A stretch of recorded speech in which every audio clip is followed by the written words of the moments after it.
नमस्ते दोस्तों, आप सभी का स्वागत है आज के विशुद्ध मनुस्मृति स्वाध्याय की कक्षा में। आज हम आगे पढ़ेंगे। पेज नंबर 212 से आगे हम पहुँचे थे और हमने देखा था कि किस प्रकार से एक राजा के जो कर्तव्य होते हैं, राजा कैसा होना चाहिए, राजा के साथ में सचिव कैसे हों और मंत्री कैसे हों, मंत्रियों के क्या क्या अधिकार हैं, मंत्रियों के साथ में कैसा बर्ताव होना चाहिए और मंत्रियों का चुनाव कैसे होना चाहिए, कितने मंत्री होने चाहिए, मंत्रियों के साथ में जो सचिव हों उनके क्या क्या गुण होने चाहिए और जितने सचिव हैं उनके साथ में कितने अंगरक्षक होने चाहिए।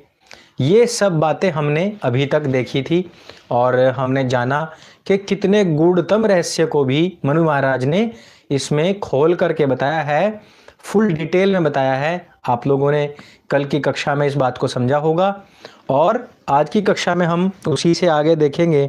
और अंत में हमने जहाँ पर कक्षा को छोड़ा था वहाँ हमने बात की थी दूत की, कि कोई भी राजदूत कैसा होता है, दो देशों के बीच में एक राजदूत कहाँ चाहिए, उसके क्या नियम हैं, वो सब बातें हमने कल यहाँ पर बैठ करके मनु महाराज के संदेश के अनुसार हमने पढ़ी थी और हमें पता लगा था कि बहुत बारीकी के साथ में उन्होंने दूत का भी जिक्र किया था और उन्होंने बताया था कि किस प्रकार से एक दूत आपकी कूटनीति को तय करता है और किस प्रकार से एक राजा को किसी अपने जो उसके आसपास के जो राज्य हैं उन पर कब आक्रमण करना चाहिए। ये सबसे बड़ी और ख़ास बात जो थी कल की कक्षा की रही, क्योंकि आज हमारे देश के सर्कमस्टांसेस भी ऐसे कुछ बने हुए हैं और हमारे देश के जितने भी राजनयिक हैं, राजदूत हैं, हमारे जो प्रधानमंत्री जी हैं, तो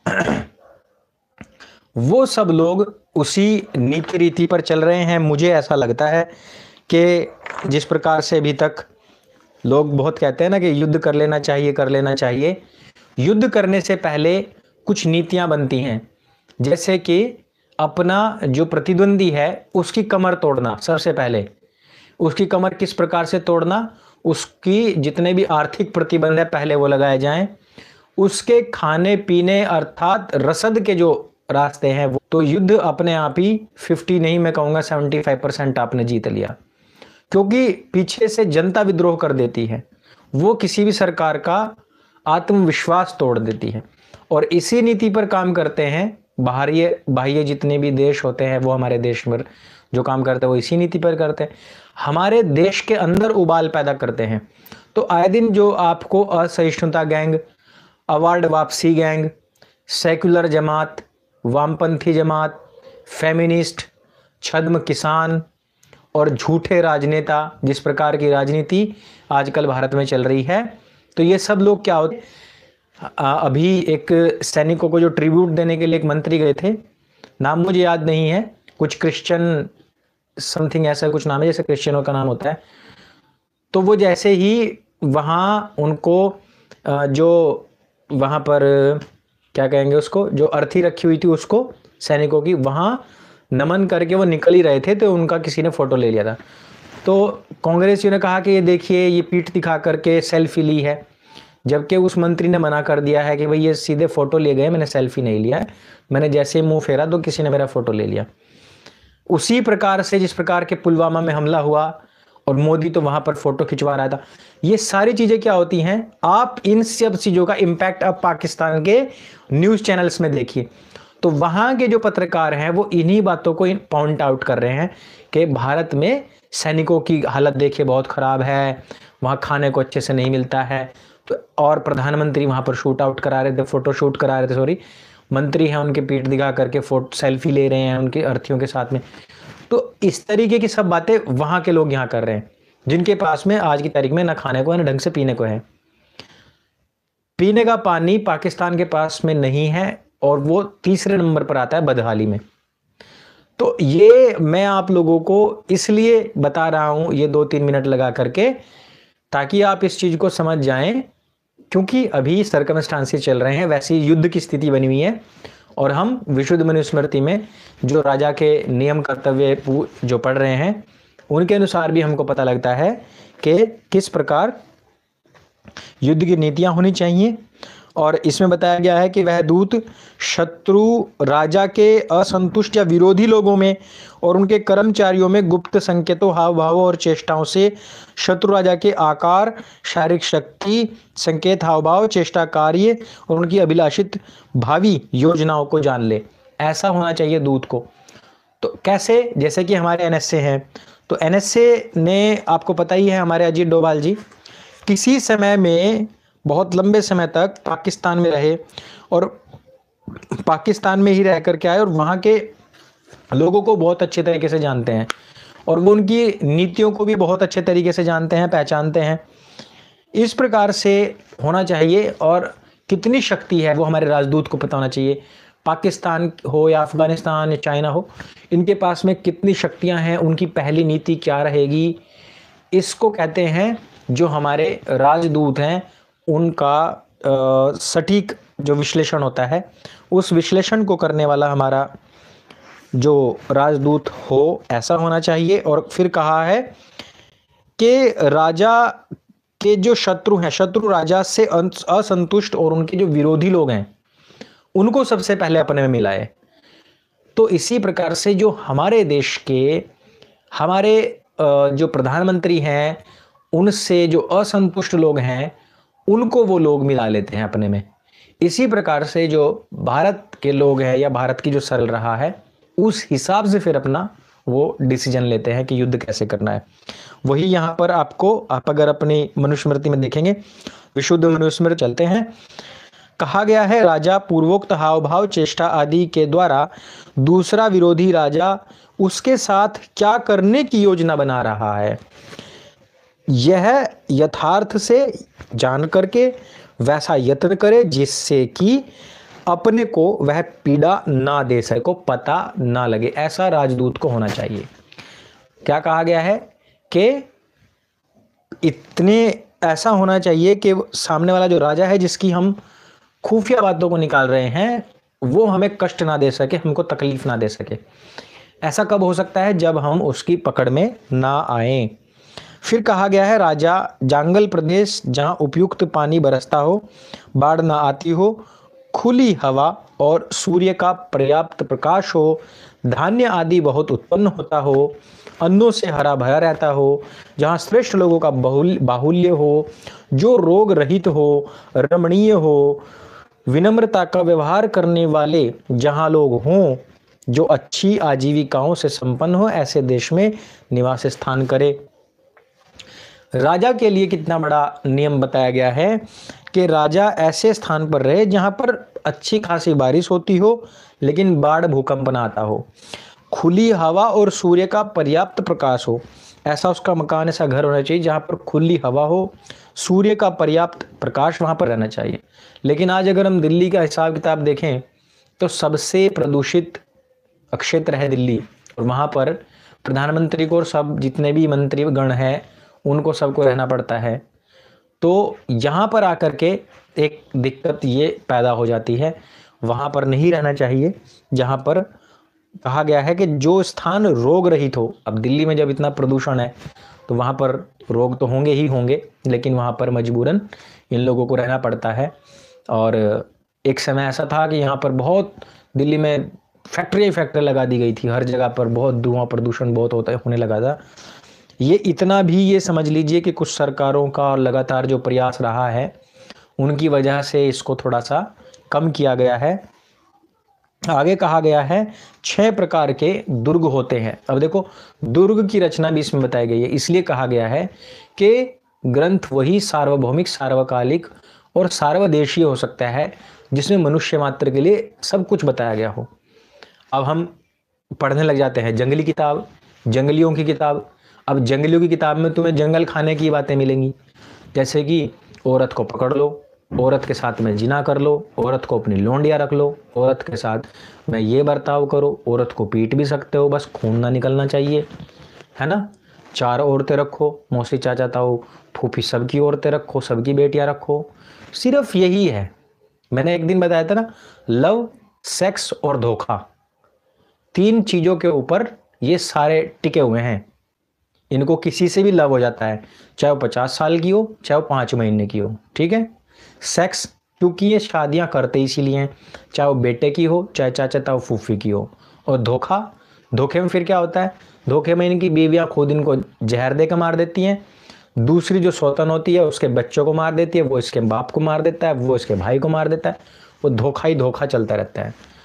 तो पूरे जितने भी ये कल्ट्स हैं वो सारे के सारे लव, क्या बोलते हैं वो, लव, सेक्स और धोखा, इन 3 पे टिके हुए हैं। इनके अलावा और ना इनकी किताबें कुछ कहती हैं, ना इनकी किताबों की सहायक किताबें कुछ कहती हैं, ना उन किताबों को पढ़ने वाले कुछ अलग कहते हैं, और ना ही उन किताबों को पढ़ाने वाले कुछ कहते हैं। इसलिए इन सब चीज़ों को समझते हुए देखना चाहिए कि कौन सटीक है, कौन सीधे स्थान पर बात कर रहा है। इस तरीके पेज में कहीं पर भी ये नहीं कहा गया कि किताब दलितों के लिए है, ये किताब क्षत्रियों के लिए है, ये किताब वैश्यों के लिए है, या किताब ओबीसी SC ST के लिए है, केवल मुसलमानों के लिए नहीं है, ईसाइयों के लिए नहीं है, मनुष्य मात्र के लिए है। हर जगह ये कहा गया, हे मनुष्य तू ऐसा कर। अब ये 6 दुर्ग जो बताए गए हैं ये मनुष्यों के लिए बताए गए हैं और जंगली जानवरों के लिए नहीं बताए गए हैं। लेकिन जंगली किताबें क्या कहती हैं, जंगली किताबों में सिर्फ जंगल खाना भरा होता है। तो उस पैखाने और मैखाने की बातें छोड़ करके हम सबको सात्विकता की तरफ बढ़ना चाहिए। धन्व दुर्गम मही दुर्गम अब्ध दुर्गम वार्क्ष्मेव वा नृदुर्गम गिरिदुर्गम वा समाश्रित्य वसेत पुरम। धन दुर्ग यानी कि मरुस्थल में बना किला, जहां मरुभूमि के कारण जाना दुर्गम हो जाए, ऐसा किला। महिदुर्ग यानी कि पृथ्वी के अंदर तहखाने या गुफा के रूप में बना किला या मिट्टी के बड़े बड़े मेढ़ों से घिरा महाराज के किले हुआ करते थे, और इस तरीके के किले होते थे, और उनको बना करके उसका आश्रय करके अपने निवास में रहे। राजा ऐसे सुरक्षित स्थान पर रहे जहां तक पहुंचना किसी के लिए भी सुगम ना हो, ऐसे में, ऐसे दुर्ग में रहे। दुर्ग ऐसे स्थान होते हैं जहां पर वो अपना आराम से जाकर के बैठ जाते हैं। दरबार अलग होता है जहां पर वो सबसे मिलते हैं, लेकिन दुर्ग वो होता है जहां पर वो रहते हैं, सोते हैं, खाते हैं, पीते हैं, अपना अधिकतर समय वहां पर बिताते हैं, ताकि कोई भी सीधे उनके ऊपर अटैक ना कर सके, उनके बारे में किसी को पता भी ना लगे। कोई अटैक भी करे तो वहां तक पहुंचने में बहुत टाइम लग जाए, वहां तक पहुंचते पहुंचते ही उनकी जो सेनाएं हैं वो वहां तक पहुंचते पहुंचते खत्म हो जाएं। इस प्रकार के दुर्ग होने चाहिए। कौटिल्य अर्थशास्त्र में इन्हीं को फिर और अच्छे तरीके से भी समझाया गया है, वो बाद में बताएंगे जब। अच्छा हाँ, आपके लिए मैं बता दूं, मैंने कहाँ रख दी हैं। हम इस पुस्तक के बाद में चाणक्य नीति पढ़ेंगे। चाणक्य नीति आ चुकी है, मैंने मंगा ली है, और मैं कल संभवतः आपको दिखा दूंगा कि कौन सी चाणक्य नीति है, ठीक है ना। तो चाणक्य नीति हम इसके बाद में पढ़ेंगे। आप लोगों से जब हमने शुरुआत में एक आप लोगों से सर्वे लिया था, तो आप लोगों ने कहा था कि मनुस्मृति सबसे पहले, उसके बाद में फिर चाणक्य नीति पढ़ेंगे। तो फिर आगे बताया कि सर्वेण तु प्रयत्नेन गिरिदुर्गम समाश्रयेत एषाम ही बहुगुण्येन गिरिदुर्गम विशिष्यते। अर्थात राजा सर्वेण तु प्रयत्नेन, इनके विशेष प्रयत्न करके पर्वत दुर्ग का आश्रय करे, उसको बनाकर ही रहे, क्योंकि सब दुर्गों में अधिक विशेषताओं के कारण पर्वत दुर्ग ही सर्वश्रेष्ठ है। अतः यह यत्न करना चाहिए कि पर्वत दुर्ग ही बन सके, ऐसा कोशिश करनी चाहिए। हमारे भारतवर्ष में देखो, कभी भी आप देखोगे ना, तो इधर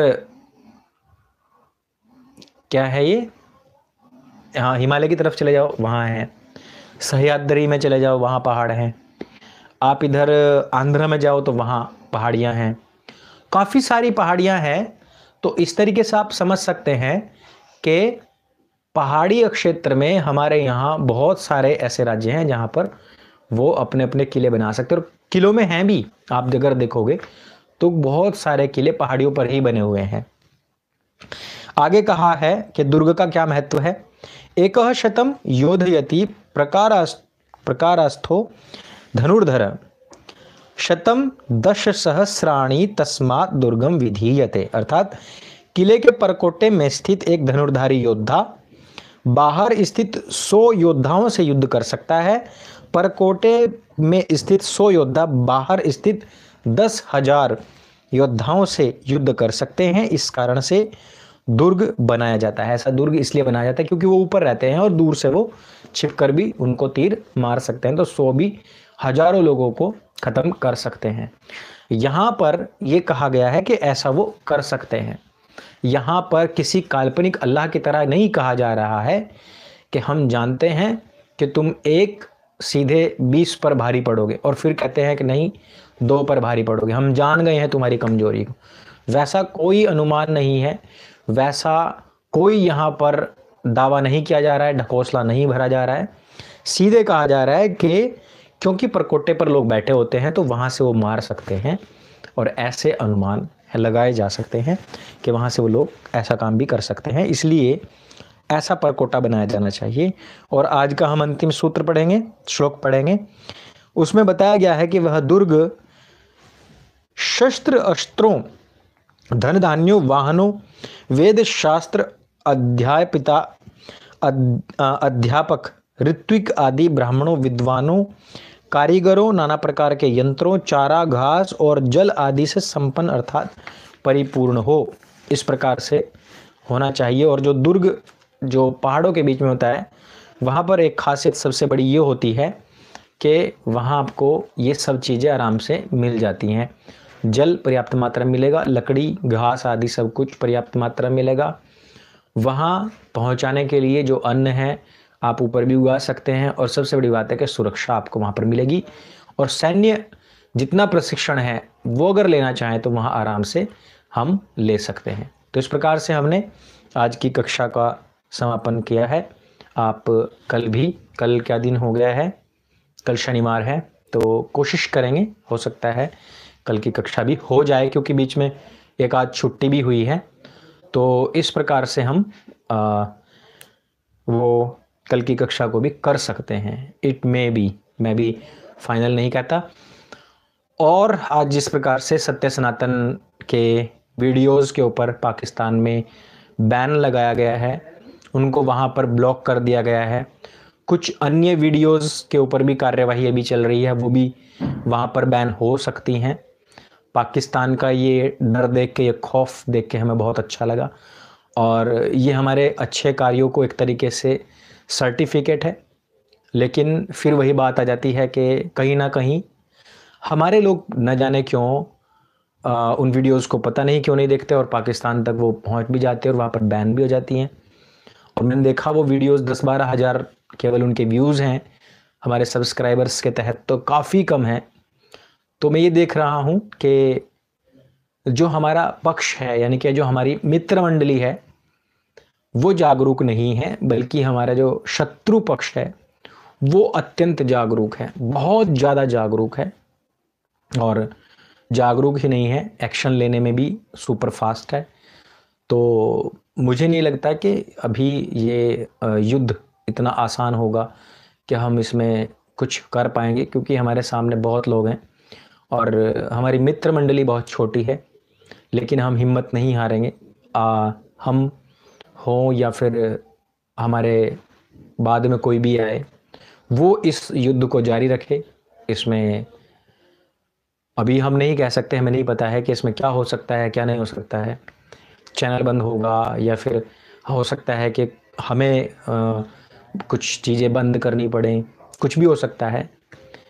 तो आप लोगों ने जितना भी तलक सहयोग किया है वो बहुत है, मैं मानता हूँ कि फिर भी बहुत है। भले ही जो महत्वपूर्ण संदेश जो हम अपने माध्यम से देना चाहते थे कि ये संदेश प्रत्येक आर्य बंधु, प्रत्येक हिंदू भाई के पास पहुंचना चाहिए, उस स्तर तक शायद नहीं पहुंच पाया है। लेकिन जितना भी पहुंचा है उसके लिए मैं आप लोगों का बहुत आभारी हूं। और हम मनुस्मृति की कक्षाएं इसी प्रकार से कंटिन्यू रखेंगे आगे, फिर चाणक्य नीति की कक्षाएं भी इसी प्रकार से कंटिन्यू रखेंगे। आप सबका बहुत बहुत धन्यवाद। ओम के उच्चारण के साथ में कक्षा को समापन करते हैं। ओम।